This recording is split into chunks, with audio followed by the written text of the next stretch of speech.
उपस्थित chief officer साहेब तेव्हा बाहेर गेले होते, रजेवर होते.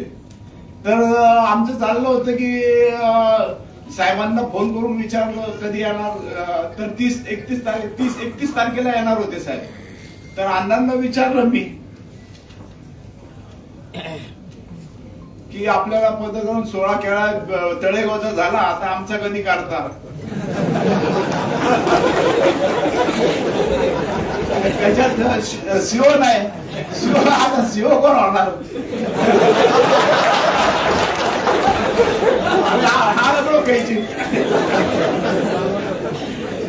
मग सीओनी फोन करून सगळ्यांना मी माझ्या अधिकाऱ्यांना सांगतो. आम्हाला 29 तारखे कुलकर्णी साहेब होते, त्यांना फोन केला, म्हटलं काय काय करायचं. ते बोलले अण्णा. मी म्हटलं बाबा अण्णा आले तरच मी शपथ घ्यायला, नाही तर मला दिशेने.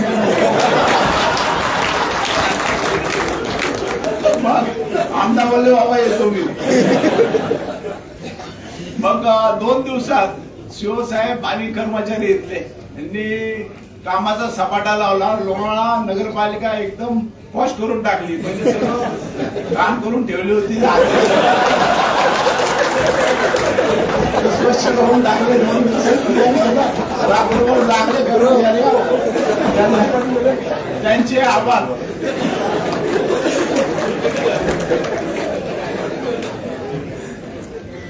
अण्णा आमचे राजकीय गुरु आहेत. आपण सदैव सूर्यासारखे तेजस्वी आहात. त्यांची किरणे आमच्यावर येतात व आम्ही उत्तेजित होतो. तुमची किरणे सदैव आमच्यावर पडो ही अपेक्षा.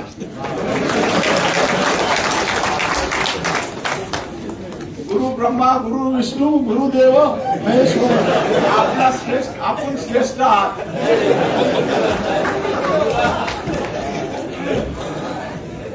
आज नगरपालिकेमध्ये राष्ट्रवादी काँग्रेस पक्षाचा झेंडा आपल्यामुळेच लागलेला आहे.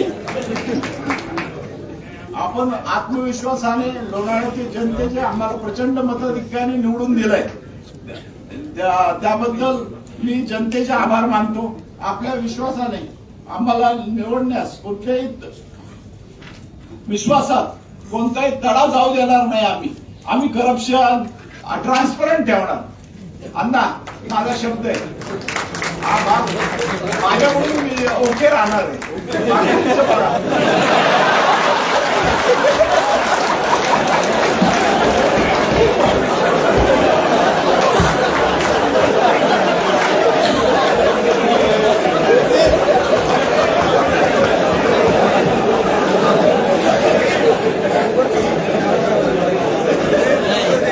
शहरात प्रलंबित असलेले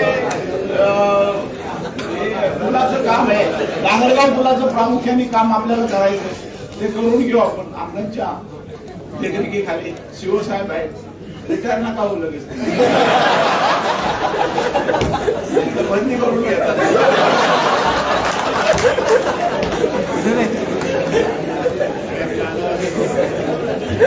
भाजी मंडईचं काम आहे, ते अण्णांनी आश्वासन दिलंय, त्याचं डिझाईन झालेलं आहे, ते पूर्ण करायचंय, तेही काम आहे. अशी बरीच काम आहे. वरवंचा तलाव आहे, खंडाळा तलाव आहे. सगळ्या नगरसेवक आणि आमचे सगळे 27 नगरसेवक सगळे अण्णांच्या पाठीमागं आहे आणि माझ्या बरोबर. चला धन्यवाद.